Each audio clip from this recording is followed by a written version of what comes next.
Babe of the day. Babe of the day. Sheree North. Sheree North is just awesome. If you like sexy blonde women who can wiggle and are the life of any party, Sheree is your girl. She became a success in her own right, despite the lofty reputation she had to live up to. Her name at birth was Dawn Shirley Craig. She started appearing in movies, in small uncredited roles as dancers, in 1951. Somewhere around 1953, she started going by the name of Sheree North. She may have stayed in these roles forever, but just happened to be in the right place at the right time. The year was 1954. 20th Century Fox was having quite a bit of trouble with Marilyn Monroe. The legendary screen actress was difficult to work with and only got worse as time went on. She had been suspended for refusing to do a role. During this time, they were looking for a new sexy woman to replace her. Enter Sheree North. They quickly signed Sheree to a 4-year contract. She didn't have much acting experience, but that didn't matter. Fox had big plans for her and were going to groom her to be a star. 20th Century Fox was Sheree's greatest friend, but also her greatest enemy. It would have been better if Fox had just quietly slipped Sheree into movies and let her become a star on her own. Publicly declaring that she was their new Marilyn Monroe was not fair to Sheree. The two actresses were different people and different performers in every possible way. In March of 1954, a small bit of a scandal came with Sheree North when it was discovered that she had danced around in a bikini in an erotic 8mm film. Fox capitalized on the publicity, like they had with Marilyn Monroe in 1952, when it came out that she had posed for a nude calendar. Just as in Marilyn's case, it did nothing but help Sheree's publicity. At this point in the early 1950s, it was deemed okay by the general public for women to be more sensual. Sheree got her first leading role in the 1955 film How to Be Very, Very Popular opposite screen legend Betty Grable. The hype surrounding this movie was impressive. To promote the film, Sheree was put on the cover of Life magazine with the tagline, "Sheree North takes over from Marilyn Monroe." She even went on the TV show What's My Line to name drop it. What came from it? The movie did alright in theaters, but wasn't the super smash hit Fox was hoping for. It was pushback from people who liked Marilyn too much, unwilling to accept Sheree North. However, over the years, the movie has been looked at more fondly, and her provocative dance to the song Shake, Rattle, and Roll is now the movie's most memorable scene. How to Be Very, Very Popular did what it needed to do for Fox and Sheree. It got her foot in the door, and other roles were sure to follow. Marilyn had already come back to Fox, and Sheree was kept on.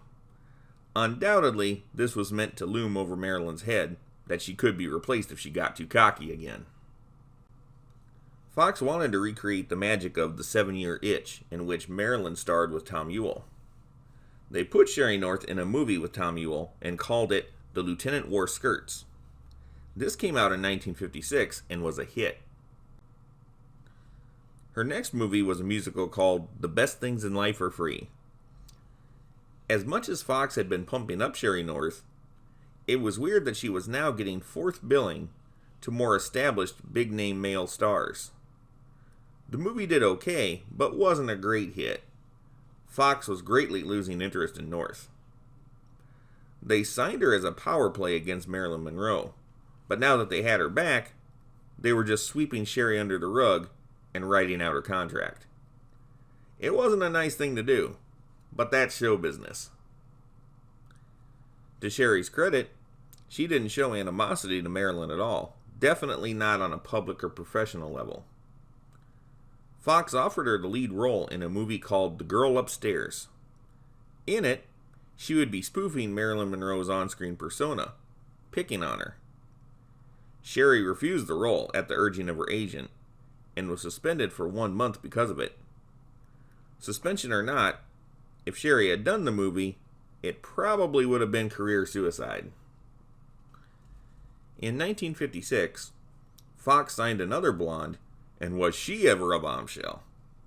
I'm talking about Jane Mansfield. As soon as this happened, Fox stopped doing a lot of promotion for Sheree and concentrated heavily on Jane. Jane looked a bit closer to Marilyn Monroe in the first place and had a huge, huge bust. It was like bringing an atom bomb to a knife fight. There was no time like the present for Sheree to want to change her image. The blonde bombshell image that got her hired was killing her career. Mostly because Fox itself was giving her too much competition. The next movie role she got was The Way to the Gold, released in 1957. Sheree agreed to do it on the condition that Elvis Presley was her co-star. Elvis was big stuff at the time, and the movie would certainly have been a hit if he was on board. When Elvis left over salary disagreements, he was replaced with Jeffrey Hunter. This was a big bummer for Sheree, as she and Jeffrey didn't get along. Sheree played a sarcastic waitress in this movie as a way to distance herself from the bimbo role she was playing.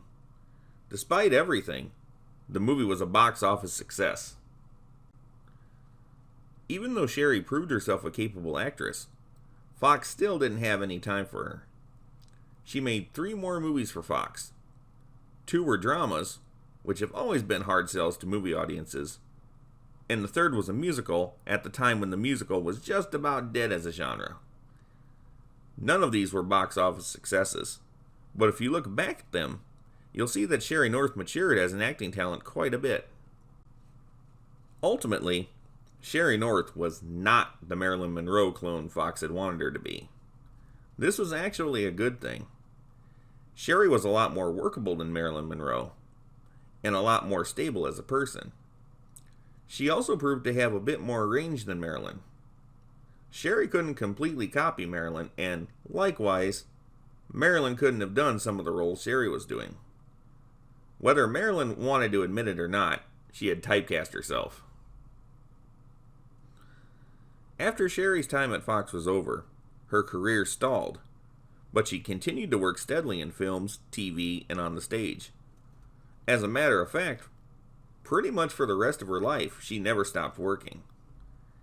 Sheree was a professional and got work because she was dependable.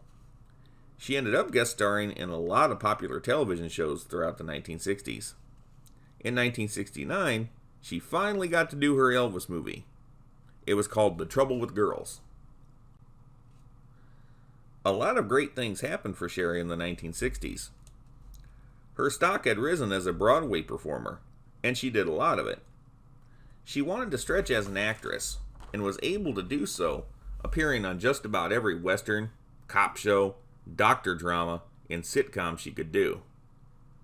This continued through the 1970s, and she worked with even more high-profile actors than she ever did at Fox, including Walter Matthau, John Wayne, Charles Bronson, Gene Hackman, Robert Duvall, and Sidney Poitier, to name a few.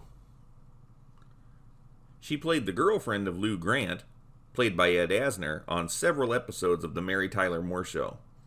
She even co-starred with Sheldon Leonard in a short-lived sitcom called Big Eddie, and another called I Am a Big Girl Now, alongside Diana Canova, Danny Thomas, and Martin Short. One of her most popular later roles was as Cosmo Kramer's mom, Babs, on 2 episodes of Seinfeld. Her last screen role was in Susan's Plan from 1998, but not released until 2000. It was directed by the super famous John Landis and boasted an all-star cast. But it was a dark, offbeat comedy that was shelved until it got a straight-to-video release. It didn't do well, but just the same, it was awesome that Sheree's final work was in a professional movie with a lot of big-name people attached to it. 1998 was the last time she made on-screen appearances, but she continued to work in theater for a while after that, at least until 2000. In 2003, she married her 4th husband, Phil Norman, an Emmy-winning title designer. 4 husbands? It's not as bad as it sounds. Her first 3 marriages were short-lived and all pretty close together from 1948, when she was just 16, to 1963. She spent 40 years as a bachelorette. She had 2 daughters, one from her first marriage and one from her third.